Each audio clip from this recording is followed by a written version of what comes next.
What up, good people? I'm Merrill Holloway. I'm the executive director of NC 100. That I think and know about Miss Portia Paris and the work that she's done, not only with the YMCA Achievers, but mentoring young people and supporting just social justice and connecting folks and workforce development and education and the church community and political action committees with NAACP and racial equity learning communities.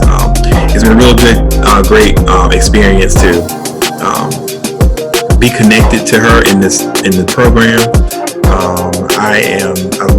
The last couple summers has been like daily impact from an intern that we have that was a former YMCA Achiever and Reedsville Scholar, and now going to do amazing things in the future. And I just can't wait to, and I hope I am blessed to be around long enough to, fast forward a few years, be able to look back at this time as we were building NC 100 on the strength of Portia's activism and the amazing work that everybody with the program that has and offers. The young folks that are part of the program today that I get a chance to see the impact in their lives and the appreciation that their parents and other folks in the community have for it. So I'm so glad that we have folks that are focused on social justice, focused on their community, thinking about all types of ways to be entrepreneurs and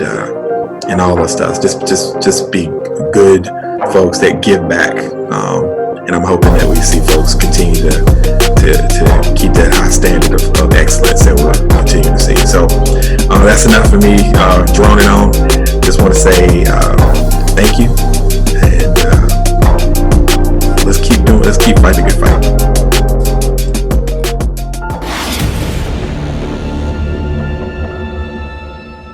My name is Naquan Barreto, and today I will educate you on the prison industrial complex. 2.2 million people are in our nation's prisons. 67% of those people are people of color. Millions have been arrested and never convicted of a criminal offense, and the U.S. has the highest prison population in the world. The goal of this video is to inspire change and to point you in the right direction to get you in touch with resources that will help change this problem. I've created a petition called The Man Behind the Wall. The goal of this petition is to get a shelter built that houses the homeless and people with a past criminal record. Now, it's time to get to the information. The mass incarceration began from the war on drugs in 1971, started by Richard Nixon. Nixon declared drug abuse to be public enemy number one and increased funding to drug control agencies and drug treatment efforts. However, this wasn't the real goal of this movement. John Ehrlichman, an advisor for the Nixon campaign, said this himself. In 1968, and the Nixon White House after that had two enemies, the anti-war left and black people. You understand what I'm saying? We knew we couldn't make it illegal to be either against the war or black. But by getting the public to associate the hippies with marijuana and blacks with heroin, and then criminalizing both heavily, we could disrupt those communities. We could arrest their leaders, raid their homes, break up their meetings, and vilify them night after night on the evening news. Did we know we were lying about the drugs? Of course we did. That's crazy, right? You may be saying, how does this affect you? Well, did you know that there are laws set in place to make it easy for people like you and me to be arrested? Police can pull you over and search your car if they believe that you have any drugs or illegal substances on you. If you refuse, you can still be arrested. The police can even stop and frisk you, not to mention African Americans are prone to being pulled over for driving while black. When someone is arrested in a low-income neighborhood, the prosecutor charges them with as many things as possible. This makes them pressured to take the plea deal, because it would take longer for them to see a public defender than to be put in jail. When you are arrested and get a record, you are stripped of your rights. Here are a few things that this take away from you. Your voting rights, housing, driver's license, food stamps, welfare, employment, and parental benefits. When you get out of prison, you're either going to have to go live with some family or be homeless. Both ways are going to be hard for you to find a job. Jobs discriminate against people with criminal records, making it so that you either have to find a way to make quick money to sustain yourself, which is probably going to be selling drugs, go back to the jail, or be homeless. It's a no-win situation for anybody. Now, how do we change this? Make it easier for people with criminal records to get a job. Support movements like Ban the Box, All of Us or None of Us, and New Way of Life. Sign my petition to build a shelter for people with criminal records and the homeless. Hello, my name is Alexis. Did you know that 1 in 9 people worldwide suffers from hunger? That's 820 million people. Although it is one of the world's richest countries, hunger affects people across the United States. The Food Research and Action Center is an organization that researches food hardship in the United States. They recently ranked the Greensboro-High Point metropolitan area in North Carolina as number 14 on its national list for food hardship. This means that even before COVID-19, the community struggled with food accessibility and food affordability. Now, in the midst of a pandemic, with increasing unemployment levels, there's an even more dire need for food. At the same time, there has been a major decrease in the number of food donations and volunteers. Traditionally, older people in the community serve as volunteers. However, their numbers are dwindling due to COVID-19 fears. Having sufficient food is a basic human right. You can help. If you can, donate your time, money, or non-perishable food items to help the hungry here in our community. Many organizations in our community are working to combat hunger, such as the Greensboro Urban Ministry and the Second Harvest Food Bank. If you would like to partner with these organizations, please contact them. The Greensboro Urban Ministry can be reached at 336-271-5959. That's 336-271-5959. The Greensboro Harvest Food Bank can be reached at 336-884-5770. That's 336-884-5770. Remember, we are all in this together.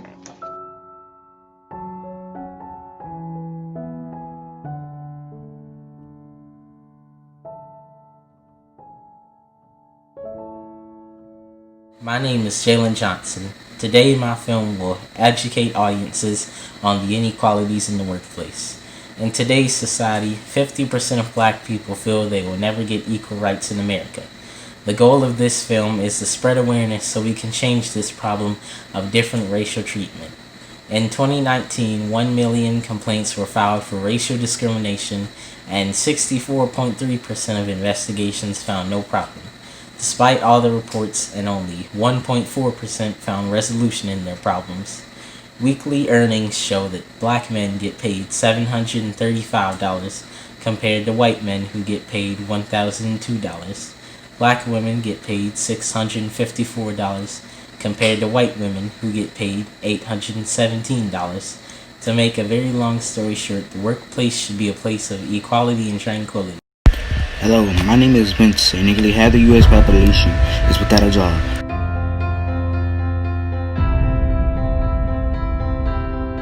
Is to raise awareness and start a petition to change the percent of jobless and enforce new job opportunities and raise awareness to people who are in need.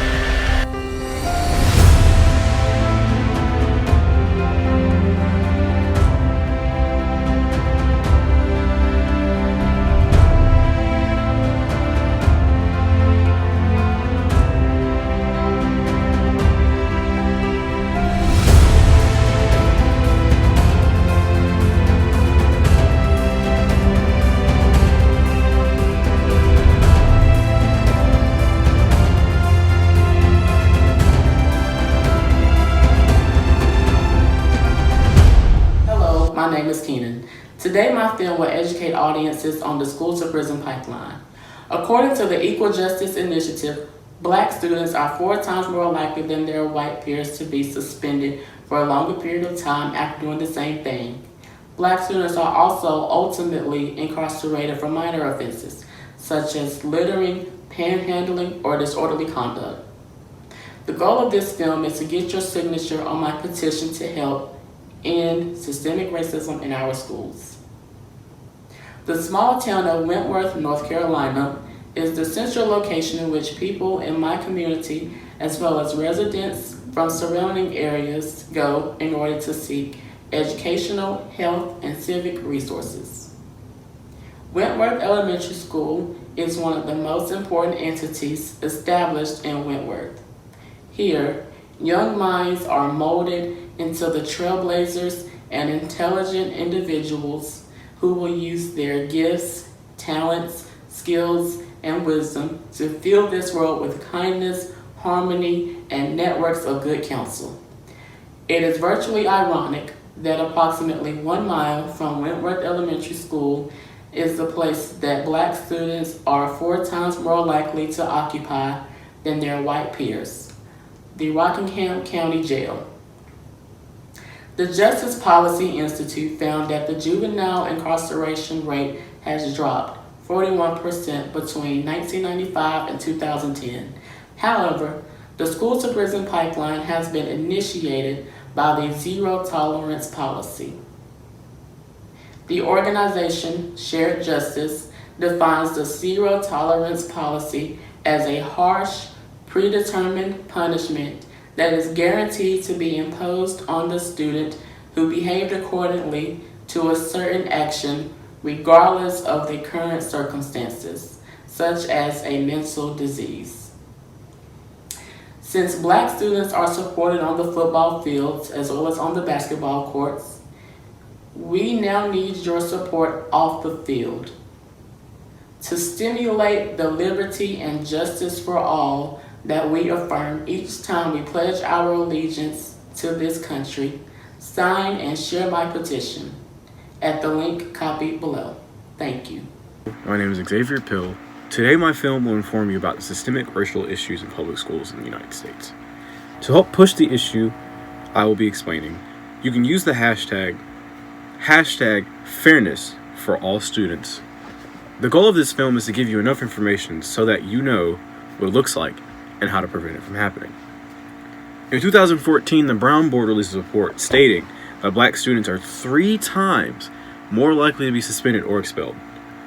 Because of this, in many schools around the United States, it's very common to see a Black student get a harsher punishment than their white peers. In the state of Missouri, some schools will suspend their students for using profanity. However, it is more common to see a Black student get suspended for this action, while a white student will most likely have a conference with their teacher. Many schools have developed zero tolerance policies, which started around the 1990s to help all students get fair punishments. However, it is still evident that these policies are easily ignored.